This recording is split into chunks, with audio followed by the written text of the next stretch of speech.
आम्ही पहिला टेबल घेऊन जायचं, दुसऱ्या टेबलला अडखळायचं आणि मला सगळ्यांची मदत घेऊया. ठीक आहे, चला स्टार्ट बघूया. आपण मी करू शकतो, मी एकट्यामध्ये एवढं दम आहे की सगळ्यात कंपनीचा कारभार मी एकटा करू शकतो.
चलो थँक्यू. यांच्यासाठी टाळ्या होत्या जोरदार.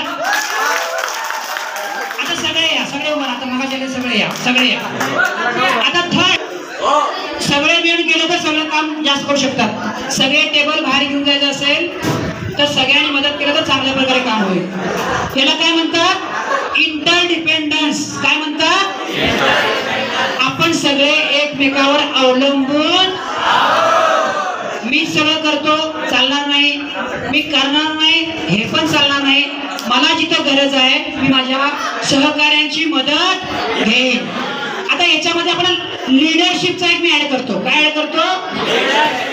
लीडरशिप. आता करताय, आता तुम्हाला सगळ्यांना ना ही सगळी टेबल बाहेर घेऊन जायची आहे. लक्षात 1 2 3 4 5 6 किंवा खुर्च्या. आता काय महत्वाचं आहे? लीडरशिप, नियोजन, इंटरडिपेंडन्सी. अरे यांची काय मदत घेता येईल?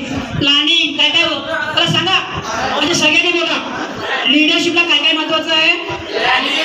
नंतर आपण बघूया, पाठीमागे बघूया का? स्क्रीनवर बघूया.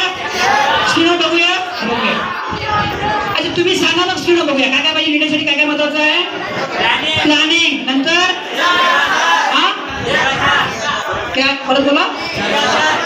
नियोजन. अजून कॉन्फिडन्स, इम्प्लिमेंटेशन, मोटिवेशन. अजून सगळ्यांना सामावून घेणे, सगळ्यांना एकरूप करून घेणे. अजून प्रत्येकाचा रिस्पेक्ट करणे. अजून लीडरशिप. एखादा जर तक्रार करत असेल, एखादा काहीतरी खोड्या करत असेल तर त्याला समजावणे. राईट. हा आपण ते पीपीटी आहे ते बघूया आणि मग तुमच्याकडे करायचं आहे. एक मिनिट इकडे. यस, शिकायला मिळतंय, मजा येते.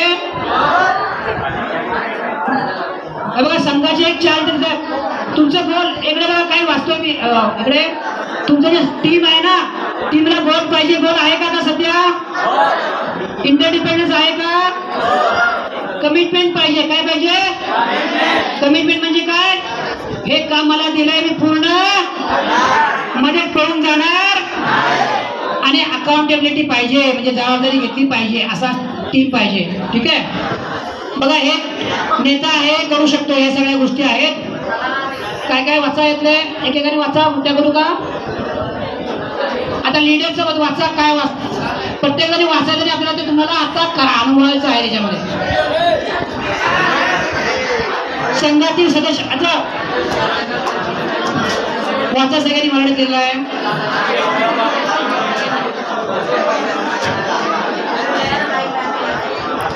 लीडर वाचा सगळे. आता तुम्ही सगळे ते लीडर आहात, हे तुमच्याकडे असलं पाहिजे आहे ना. आता तुम्हाला तिथे कुणीतरी खोड्या करायच्या आहेत, काहीतरी करायचं. मार्गदर्शक कळालं. लीडर मध्ये काय काय पाहिजे ते असं असेल तर ओके. टीम आणि लीड चांगला असेल तर संघाची कामगिरी उत्तम. लक्षात येते टीम आणि टीम लीडर ने कंपनी पुढे जाते आणि कंपनी पुढे गेल्यानंतर आपल्याला फायदा. अजून एक स्लाइड बघूया आणि आपण प्रॅक्टिकल करूया. आपल्याला स्मार्ट लीडर बनायचं ना. बघा एकदा सगळ्यांनी स्क्रीनवर स्मार्ट लीडरशिप. येस. आता लास्ट स्लाइड आणि हे तुम्हाला सगळ्यांना करायचं आहे. समोर आहेत त्यांना बिंग लीडर तुम्हाला हे व्हायचं आहे. तुम्हाला स्वतः मोटिवेट व्हायचं आहे. मोटिवेट करणार लोकांना, इनकरेज करणार, डेलिगेट करणार, म्हणजे आपलं काम इतरांना सोपवायचं आहे. ठीक आहे.